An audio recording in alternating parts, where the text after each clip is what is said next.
आज का जो टॉपिक हम डिस्कस कर रहे हैं वो है भारतीय अर्थव्यवस्था, यानी आर्थिक विकास और भारतीय अर्थव्यवस्था। ये टॉपिक जो है, जो हमारे आने वाले एग्जाम जैसे यूपी पीसीएस प्रारंभिक परीक्षा, भारतीय या कह सकते हैं हम जो है उत्तर प्रदेश समीक्षा अधिकारी आरओ, न्यायिक सेवा, जुडिशल सर्विस के जो है जीएस के अंतर्गत जो टॉपिक हमारा ये महत्वपूर्ण है, अब इनमें काफी उपयोगी रहेगा। देखिए, इसके अंतर्गत जो पहला जो प्रश्न है वो है भारतीय रिजर्व बैंक का कार्य है, यानी भारतीय रिजर्व बैंक के कार्य बताने हैं। एक, सभी नोटों व सिक्के जारी करना। दो, सभी नोट व सिक्के वितरित करना। तीन, मौद्रिक नीति का निर्धारण करना। चार, भारत सरकार की अंतर्राष्ट्रीय मुद्रा कोष की सदस्यता के अंतर्गत सरकारी एजेंटों की भूमिका निभाना। अब देखिए, इसके अंतर्गत देखिए आपका जो आंसर बनेगा वो जो है सभी नोट जारी करना। देखो, सभी नोट जारी नहीं करता, मैंने बताया आपको जो है 1 रुपए का नोट वो जारी नहीं करता, तो इसलिए हमारा जो है ये खत्म हो जाता है, यानी कि ये हमारा टॉपिक ये नहीं आएगा इसके अंतर्गत। अब देखिए, इसका जो आंसर बन जाएगा वो बनेगा सी, यानी सी इसका आंसर बन जाता है। देखिए, अगर हम सी की बात करते हैं, देखिए इसमें सभी नोट व सिक्के वितरित करना ये काम है, जारी करना नहीं था। है दूसरी बात, देखिए जो है मौद्रिक नीति का निर्धारण भी रिजर्व बैंक करता है। तीसरी जो है सरकारी, यानी कि भारत सरकार की अंतर्राष्ट्रीय मुद्रा कोष यानी IMF के अंतर्गत सरकारी एजेंट की भूमिका निभाता है, तो आंसर बना हमारा सी। नेक्स्ट क्वेश्चन देखिए आपका यह है, यदि सकल घरेलू उत्पाद से प्राप्त शुद्ध साधन आय का योग किया जाए तो प्राप्त योग होगा A GNP, B NNP, C NDP, D प्रति व्यक्ति आय। अब देखिए, इसके अंतर्गत हम बात करते हैं, देखिए आप जो है ये हमारा जो है यानी कि जो है GDP यानी कि सकल घरेलू उत्पाद से जो है विदेशों से प्राप्त शुद्ध साधन आय का जो योग है वो होता है GNP, यानी कि ग्रोस नेट प्रोडक्ट, यानी आंसर बना इसका हमारा ए, आंसर बन जाता है इसका। देखिए, तो आंसर होगा हमारा ए। अब देखिए जो है इसमें जो है ये जो हमारा जो मैं पहले बताया आपको जो है जो भी विदेशों से प्राप्त शुद्ध आय यानी साधन आय का जो योग जो होता है वो हमारा GNP होता है। नेक्स्ट क्वेश्चन देखिए आप है, कृषि विपणन विषय में कौन आयतन जानकारियां प्रकाशित करता है, यानी कि जो है कृषि विपणन यानी कृषि बिक्री जिसे कहते हैं में कौन आयतन जानकारी प्राप्त करता है यानी प्रकाशित करता है। ए, भारतीय खाद्य निगम। बी, अर्थव्यवस्था व सांख्यिकी निदेशालय। सी, विपणन व निरीक्षण निदेशालय। डी, प्रायोगिक अर्थशास्त्र अनुसंधान की राष्ट्रीय परिषद। अब देखिए यहां पर जो है, देखिए आप जो है अगर हम बात करते हैं इसमें, देखिए आंसर की बात है, इसमें बनेगा आपका जो है आंसर यानी कि बी आंसर बन जाएगा अर्थशास्त्र व सांख्यिकी निदेशालय, यानी बी इसका आंसर बन जाता है। अब देखिए इसका जो है अगर हम बात करते हैं, देखिए मैंने पहले कहा मैंने आपको जो है जो कृषि विपणन के विषय की जो जानकारी है वो प्रकाशित करता भारतीय अर्थशास्त्र व सांख्यिकी निदेशालय। एक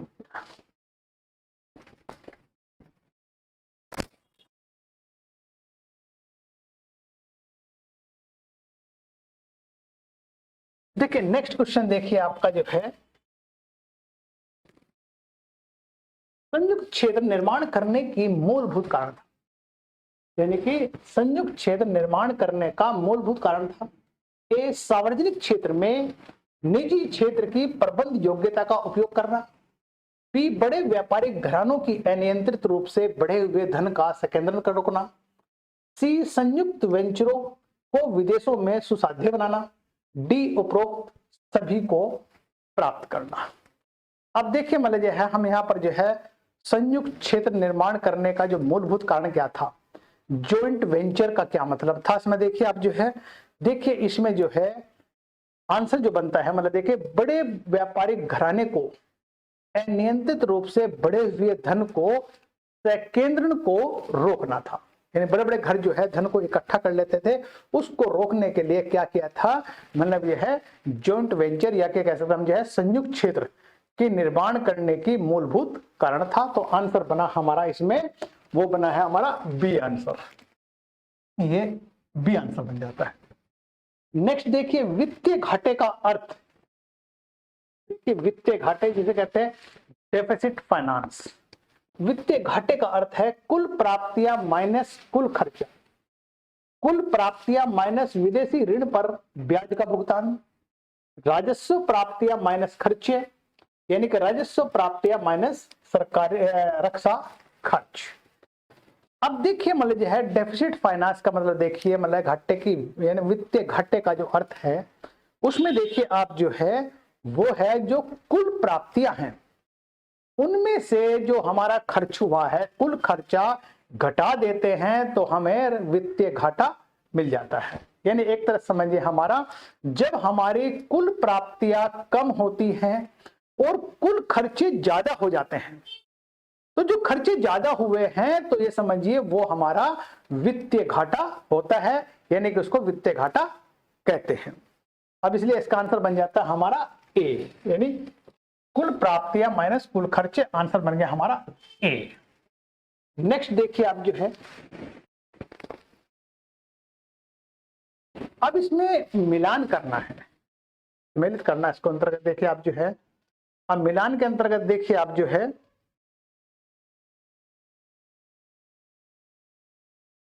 एक्वाकल्चर, इसमें देखिए आपको जो है ये बनेगा आपका एक्वाकल्चर जो होता है देखिए आप जो है वो बनेगा हमारा, यानी कि इससे मतलब जो है मत्स्य से, यानी ये बनेगा हमारा ये। इसको करने के लिए देखिए पहले ऐसे लिख लीजिए ए बी सी और डी। अब यानी ए का हो गया हमारा 4, उसके बाद देखिए हमारा फ्लोरिकल्चर, फ्लोरिकल्चर ये हमारा पुष्प या फूल से हो गया आता है, ये 3 बन जाता है। उसके बाद है सेरिकल्चर, सेरिकल्चर रेशम से संबंधित है, ये बन जाता है हमारा 1। उसके बाद है विटिकल्चर, ये है अंगूर, यानी कि 2। तो आंसर हमारा क्या बनता है देखिए हमारा 4 3 1 2। अब देखो उसमें 4 3 1 2 ये बनता हमारा बी, यानी आंसर बन जाता है हमारा बी, आंसर बन जाता है। तो देखिए जो मिलान वाले जो क्वेश्चन कभी करते हैं तो वो इस तरह करिए, पहले ए बी सी डी लिख लीजिए आपने, और फिर जो भी मिलान बनता है उसके साथ लिख लीजिए चलिए, और जो फिगर बनती है उसके अनुसार से आप आंसर अपना मैच कर लीजिए। तो आंसर बना हमारा बी आंसर।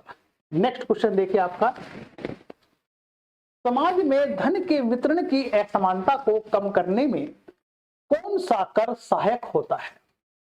यानी कि देखिए इसमें क्या कह रहा है आपका, देखिए समाज में धन के वितरण की असमानता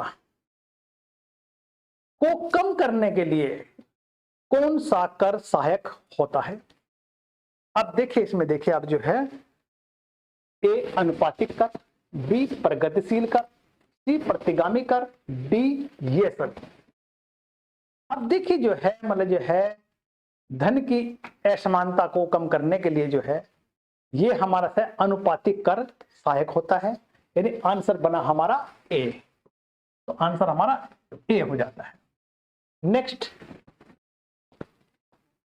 अब इसमें बताना है कौन सा कथन असत्य है। अब देखिए इसमें जो है खुले बाजार की क्रियाएं उधार दे कोषों और ब्याज की दर में प्रत्यक्ष परिवर्तन उत्पन्न करती है, ये नहीं है, ये रॉन्ग हो जाता है। खुले बाजार की क्रियाएं बैंकों को उधार दे कोषों के प्रत्यक्ष रूप से प्रभावित करती है किंतु ब्याज की दर को प्रभाव नहीं डालती है, सही है। खुले बाजार की क्रियाएं बैंक दर को प्रत्यक्ष रूप से प्रभावित करती है किंतु बैंक के उधार दे कोषों को प्रभावित नहीं करती है, ये भी सही है। खुले बाजार की क्रियाओं को बैंकों के उधार दे कोषों और ब्याज की दर से कोई संबंध नहीं है। देखिए अगर हम बात करते हैं इसमें आंसर की बात करते हैं तो आंसर बन जाता है, देखिए इसमें जो है वो ए बन जाता है। तो आंसर हमारा हो गया ए, यानी ए सकते है। मतलब देखिए आप जो है अब इसमें जो है बाकी सारे ये ए सकते हैं, मतलब जो है अब इसके अंतर्गत देखो आंसर बना हमारा ए, यानी क्वेश्चन पूछा कौन सा कथन सत्य है, सत्य बताना इसमें जो है। अब देखिए इसमें जो है ये बाकी सब ये बी सी डी ये नहीं है, आंसर बना हमारा सत्य जो है खुले बाजार की क्रियाएं उधार दे कोषों और ब्याज की दर में प्रत्यक्ष परिवर्तन करती है, ये हमारा सही है। आप देखिए आंसर बना हमारा इसमें ए आंसर बन जाता है। नेक्स्ट क्वेश्चन देखिए आपका जो है, यदि वास्तविक राष्ट्रीय आय में निरंतर कमी होती है जाती है तो, यानी कि मतलब देखिए अब जो है यानी कि यदि वास्तविक राष्ट्रीय आय में या निरंतर कमी होती जाती है तो इससे क्या होता है, यानी कि जो है आर्थिक प्रभाव नकारात्मक होता है, आर्थिक विकास सकारात्मक होता है, आर्थिक विकास शून्य होता है, उपरोक्त में से कोई नहीं।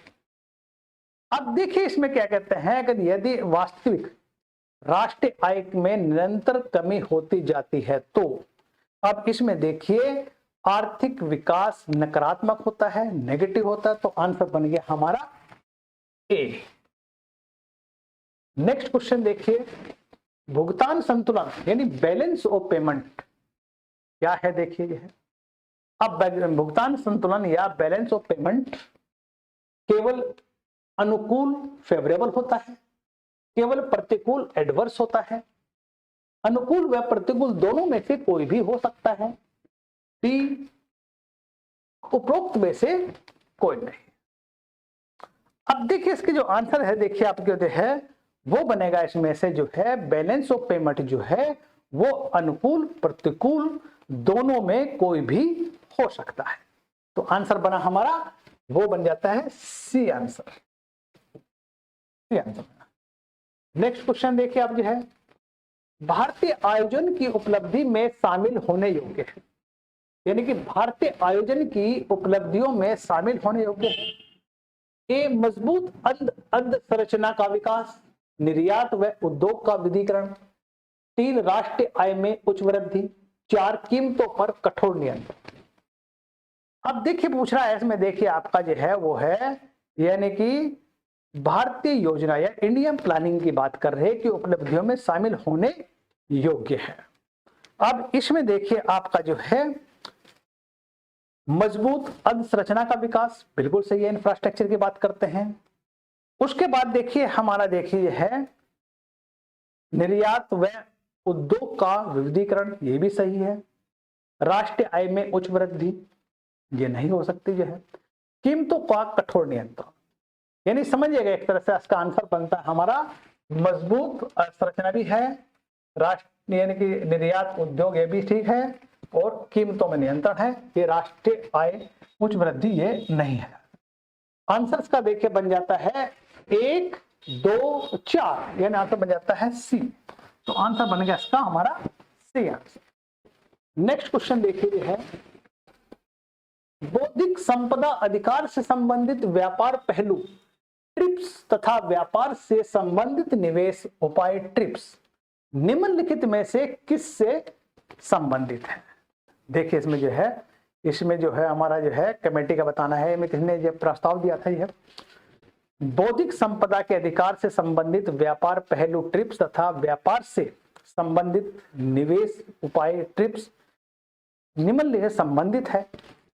ए देखिए प्रोस्टन प्रस्ताव, चलैया प्रस्ताव, डंकल प्रस्ताव, इनमें से कोई नहीं। अब देखिए इसमें आंसर जो बन जाता है वो बन जाता है डंकल प्रस्ताव, यानी कि सी आंसर बन जाता है। नेक्स्ट देखिए आपका जो है वित्त आयोग से संबंधित कौन सा सही है, यानी अब हमें वित्त आयोग से संबंधित बताना है। यह एक संवैधानिक संस्था है, इसका गठन संविधान के अनुच्छेद 280 के अंतर्गत किया जाता है। 13वें वित्त आयोग के अध्यक्ष विजय केरकर थे। अब देखिए इसमें जो है आंसर जो बनेगा आपका देखिए यानी कि इसका देखिए एक तरह से तीनों ही सही है, आंसर बन जाता है इसका डी आंसर बन जाता है। नेक्स्ट क्वेश्चन, निगम कर निम्नलिखित में से किसके द्वारा लगाया जाता है? देखिए निगम कर की बात हो रही है, किसके द्वारा लगाया जाता है? इसमें देखिए ए राज्य सरकार, बी केंद्र सरकार, सी राज्य और केंद्र सरकार, डी स्थानीय सरकार। इसमें सीधा सिंपल है, ये आपका केंद्र सरकार, यानी आंसर बन जाता है हमारा बी। नेक्स्ट क्वेश्चन देखिए आपका, भारत के आर्थिक को या आर्थिक विकास को विलंबित करने वाले कारकों को पहचानिए। यानी भारत के आर्थिक विकास को जो विलंबित करते हैं उन कारकों को बताना है आपको जो है। ए ब्रिटेन का लंबा शासन, बी पूंजी की कमी, 3 समाज का पश्चिमी रवैया, 4 जाति व्यवस्था। अब देखिए इसके अंतर्गत देखिए हमारा जो है, यानी कि जो है ब्रिटेन का लंबा शासन भी कहते हैं, पूंजी की कमी भी कहते हैं, समाज का पश्चिमी रवैया कहते हैं, जाति व्यवस्था इसमें नहीं आती है। यानी अब देखिए 1 2 3, यानी आंसर बन गया हमारा सी। अब देखिए मतलब जो है, अगर हम आर्थिक विकास की विलंबता की बात करते हैं, इसमें जो है ब्रिटेन का लंबा शासन भी है, पूंजी की कमी की बात करते हैं, समाज का पश्चिम रवैया यानी कि पश्चिम पैटर्न में चलना, जाति व्यवस्था इससे कोई लेना देना नहीं है, तो आंसर बन जाता हमारा सी। नेक्स्ट, भारतीय आयोजन का मुख्य उद्देश्य क्या है? यानी कि जो है भारतीय आयोजन यानी कि जो है इंडियन प्लानिंग का उद्देश्य क्या है? अब देखिए इसमें जो है आर्थिक विकास, आत्मनिर्भरता, रोजगार सृजन, जनसंख्या वृद्धि। अब देखिए जो है इसका जो मुख्य उद्देश्य बताना है आपको, यानी भारतीय आयोजन का मुख्य उद्देश्य क्या है? अब देखिए इसमें जो है ये बात करते हैं हम जो है आर्थिक आयोजन की बात करते हैं, आर्थिक विकास तो है इसमें जो है, आत्मनिर्भरता की बात भी हो रही है, रोजगार सृजन की बात करते हैं, तो देखिए इसमें जो आंसर बन जाता है, इसमें ये बन जाता है हमारा बी आंसर बन जाता है। नेक्स्ट क्वेश्चन, सुमेलित कीजिए। अब सुमेलित कीजिए, देखिए हमारा देखिए इसमें जो है, अब जैसे मैंने पहले बताया था आपको, देखिए आप जो है इसको पहले लिख लीजिए ए बी सी और डी। अब देखिए हमारा देखिए इसमें जो है आय की द्रुत समृद्धि, ये बनेगा जीडीपी समृद्धि औसत, यानी कि ए का 4। उसके बाद आय वितरण में अपेक्षाकृत अधिक समानता, ये बन जाता है निजी गुणक, यानी कि 1। उसके बाद देखिए हमारा अपेक्षाकृत अधिक क्षेत्रीय असंतुलन, ये बन जाता है हमारा 2। उसके बाद समग्र उत्पादन और आय का उच्च स्तर, ये बन जाता है हमारा जीडीपी यानी 3। अब देखिए हमारे पास जो मिलान आ रहा है वो 4 1 2 3। अब देखिए 4 1 2 3 में देखेंगे हम कौन सा आंसर बनेगा, ये बन जाता है हमारा बी आंसर, तो आंसर बन गया हमारा बी। नेक्स्ट, मांग के नियम की प्रमुख मान्यता कौन सी है? अब मांग के नियम की हमें प्रमुख मान्यता बतानी है, कौन सी है? देखिए, उपभोक्ता की आय स्थिर रहती है, अन्य संबंधित वस्तुओं की कीमतें स्थिर रहती है, समय और परिस्थितियां समान रहती है, डी उपरोक्त सभी। आंसर बन जाएगा इसका डी उपरोक्त सभी। नेक्स्ट, व्युत्पन्न मांग यानी कि डेरिवेड डिमांड कहा जाता है। इसमें देखिए आप जो है, जब एक वस्तु की मांग प्रत्यक्ष रूप से की जाती है, जब एक वस्तु की मांग स्वतः दूसरी मांग को जन्म देती है। देखिए इसे व्युत्पन्न मांग कैसे कहते हैं, आंसर बन गया बी आंसर। यानी व्युत्पन्न मांग क्या है, जब एक वस्तु की मांग स्वतः हो, मतलब है जब एक वस्तु की मांग में और स्वतः दूसरी मांग जन्म ले लेती है, उत्पन्न हो जाती है, उसे कहते हैं व्युत्पन्न मांग या मतलब जो है डेरिवेड डिमांड। नेक्स्ट, उपभोक्ता के लिए साम्य स्थिति होगी जबकि वह अपनी सीमित आय को व्यय करे। अब देखिए जो है इसमें जो है ये आंसर बनेगा, इसमें देखिए सीमांत उपयोगिता का ह्रास का नियम, सम सीमांत उपयोगिता का नियम, मांग का नियम और उत्पत्ति वृद्धि का नियम। अब देखिए जो इसका आंसर जो बनेगा वो बनेगा इसका जो है समसीमांत उपयोगिता का, ये आंसर बन गया बी। देखिए इसमें इतना कुछ है, बाकी जो है आगे नेक्स्ट क्लास में फिर डिस्कस करेंगे आगे।